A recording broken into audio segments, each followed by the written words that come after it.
Topic पे मैंने बात करनी है उसका जिक्र आजकल डेली मेरे क्लिनिक में बहुत से पेशेंट्स मेरे साथ करते हैं, वो है आईवीएफ, इन वाइट्रो फर्टिलाइजेशन।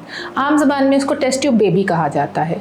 ये एक ऐसा प्रोसीजर है जब किसी को कपल को बच्चा नहीं हो रहा तो शायद हमें इसकी तरफ मूव करना पड़े। इसमें क्या होता है? इसमें ये होता है कि खातून को हम इंजेक्शंस देते हैं, कुछ दवाइयाँ देते हैं, उसका अंडा बनाते हैं, मखसूस दिन पे देखते हैं कि अंडा कौन से साइज़ का बना है, प्रॉपर साइज़ का बन गया है तो उसको अल्ट्रासाउंड की मदद से थोड़ा सा खातून को सुला के वजाइना के थ्रू उसको निकाल लेते हैं। उनके हस्बैंड से स्पर्म्स लिए जाते हैं, लैब में इन दोनों को मिलाया जाता है एक प्रॉपर इन्वायरमेंट के अंदर, और जब ब्लास्टोसिस्ट बन जाता है 5 डे पे उसके या 7 डे पे उसको खातून के अंदर डाल दिया जाता है। इसको आईवीएफ आम ज़बान में कहा जाता है। एक छोटा सा तरीके से मैंने आपको बताया है कि आईवीएफ क्या है। आईवीएफ हर पेशेंट के लिए नहीं है, प्लीज़। मेरे पास डेली बहुत से कपल्स आते हैं, शादी को 6 महीने हुए हैं, यंग एज है, कोई ऐसा मसला नहीं है और वो आईवीएफ की बात करना शुरू कर देते हैं। देखिए, आईवीएफ की कुछ इंडिकेशंस हैं।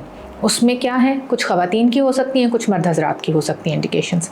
अगर हम फीमेल्स की बात करें, अगर फीमेल्स की ट्यूब्स बंद हैं, चाहे वो इन्फेक्शन से बंद हैं, एंडोमेट्रियोसिस से बंद हैं, या उन्होंने ट्यूब्स बंद करा ली थी पहले किसी वजह से, बच्चे उनको चारे नहीं चाहिए थे, या वो पीसीओएस की पेशेंट हैं जिनमें कि बहुत हर चीज़ वो ट्राई कर चुकी हैं, उनकी उम्र गुजर रही है, प्रेगनेंसी नहीं हो रही है, या फिर मेल की कोई रीज़न है जैसे कि उनके स्पर्म काउंट बहुत कम है, उनकी मोटिलिटी स्पर्म्स की ठीक नहीं है, उनकी बनावट या साख ठीक नहीं है स्पर्म्स की, फिर हम आईवीएफ की तरफ मूव करते हैं। आईवीएफ की कुछ इंडिकेशंस हैं।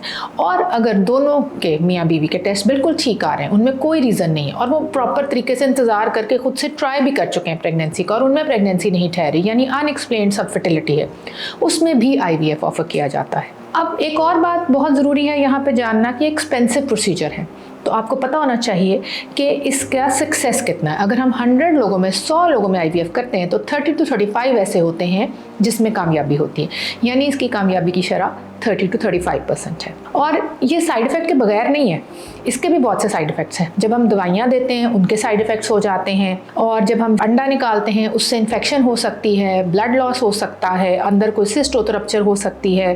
फिर आगे चलें तो बहुत सारी दवाइयों की वजह से अंडे बन सकते हैं जिसको हम ओवेरियन हाइपोस्टिमुलेशन सिंड्रोम कह सकते हैं, उसमें हमें साइकिल कैंसिल भी करना पड़ सकता है। फिर प्रेगनेंसी अगर हो जाती है तो उसमें मिसकैरेज हो सकता है, मल्टीपल प्रेगनेंसीज और उनकी कॉम्प्लिकेशंस हो जाती हैं।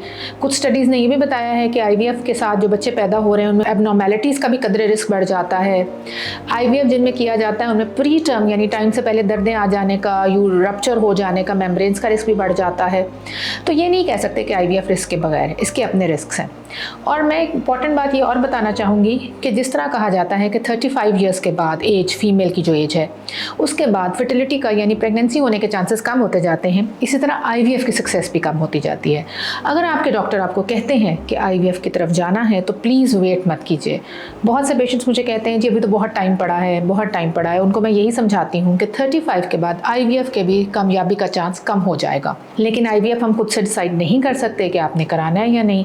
अपने डॉक्टर के पास जाइए, वो आपको इस पर गाइड करें और आप उसकी तरफ मूव कर सकते हैं। अगर आप मुझसे अपॉइंटमेंट लेना चाहते हैं रिगार्डिंग कंसल्टेशन और सर्जरी, काइंडली आपके मॉलेज के थ्रू मुझसे रब्ता कीजिए और अपॉइंटमेंट लीजिए। Thank you very much.